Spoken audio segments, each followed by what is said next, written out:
In this video, I'm going to show you how you can easily remove all your likes and dislikes on YouTube comments. Be sure to watch the video to the very end so you don't make any mistakes, and of course do not forget to like this video and subscribe to my channel. So let's begin, and the first off, open up YouTube app. Then right here at the top right, hit at your profile picture and then tap on settings.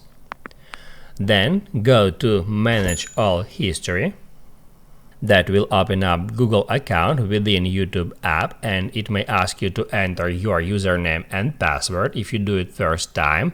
And once you've done with that, just hit at interactions, and that's where you can easily find comment likes and dislikes at the second position.